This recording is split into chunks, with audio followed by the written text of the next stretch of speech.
Hey there. Happy Thursday. And I have a couple of different things to talk with you about today, so bear with me if this video is just a little bit longer than usual, okay?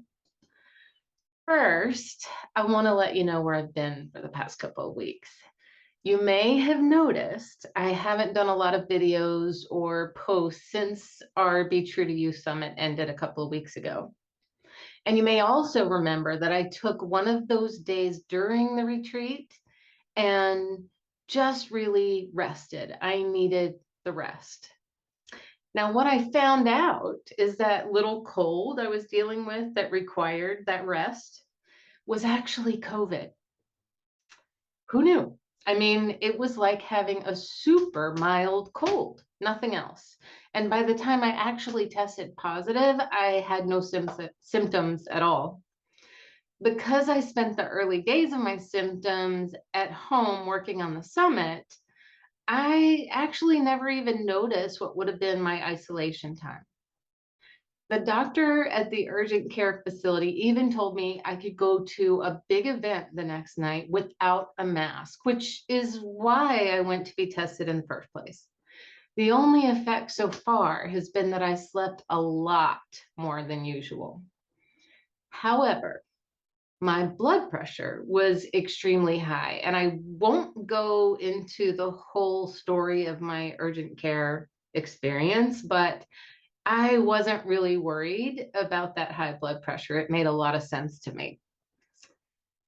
Now, when I got up on Monday morning and my blood pressure was still high, I called my doctor and she said, go to the ER now.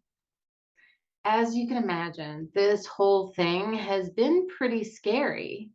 And we're making some healthy lifestyle changes. We just started the Mediterranean diet, which I love, by the way, and also working through any medications that I need. I do not like being on medications at all, and the goal is to get off of them as soon as humanly possible. I even found some research that says COVID can cause hypertension, so we'll see what happens. All that said, I feel great. I'm back to my normal sleeping schedule, so I'll be around more. If you haven't been following me very long, you may not have heard me talk about the power of stillness. But stillness is really the core of everything I do. I began to understand the importance of stillness while going through my 200-hour yoga teacher training. One of my very favorite books ever, and definitely in the top 3 yoga books of all time for me, is called Yoga, The Spirit and Practice of Moving into Stillness by Eric Schiffman.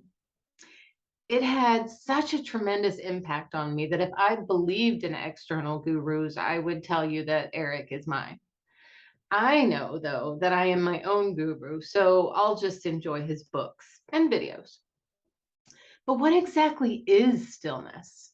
This is one thing I love about yoga. The purpose of what most of us think of as yoga, at least in the West, the asanas or postures, is to prepare the body to sit in stillness.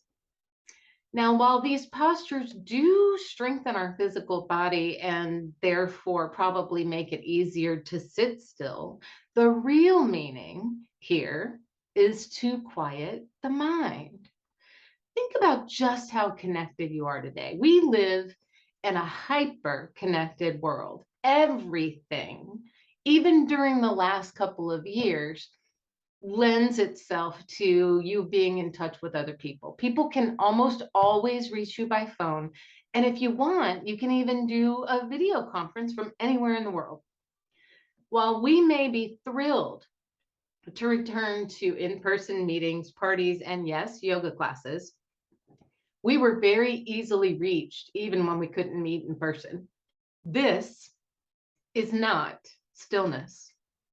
In order to actually hear what our inner wisdom, our soul, or the divine is trying to say to us, we actually have to be quiet and listen. To be quiet, we have to be still. It is not possible to get still while our minds are racing with to-do lists, busy social calendars, and the next place we have to be. We have to intentionally get still. All that action in our lives is only balanced by stillness. I love embracing polarities like action and stillness, and to find the way of the middle, tempering of extremes, if you will. And we could all benefit from that. This was a core lesson in the Yin Yoga certification course that I recently took, and I want to share what I learned with you. Now, Yin is a different kind of yoga than you may be used to doing. It is still. You hold poses for a long time. There's not a lot of getting up and down from the floor. There aren't a bunch of instructions to tell you how to improve your alignment. After all, you know your body better than anyone, right? And Yin helps you connect to your body, your mind, and your heart. In other words, it is a great antidote for the stress, anxiety, and general busyness most of us experience in our everyday life. Let me know if you'd be interested in attending a virtual Yin workshop on Zoom, because I'm going to do at least one before the end of the year. I start every single yoga practice with a grounding meditation to become fully present, because if you're thinking about anything outside the practice, you're not actually being in the here and now. Then I remind all the participants that for the next hour, there's nowhere else you need to be and nothing else you need to do. That phrase is a signal to my mind and body that we're getting present and still. You can find your own signals. The important thing is to become fully present, quiet, and still.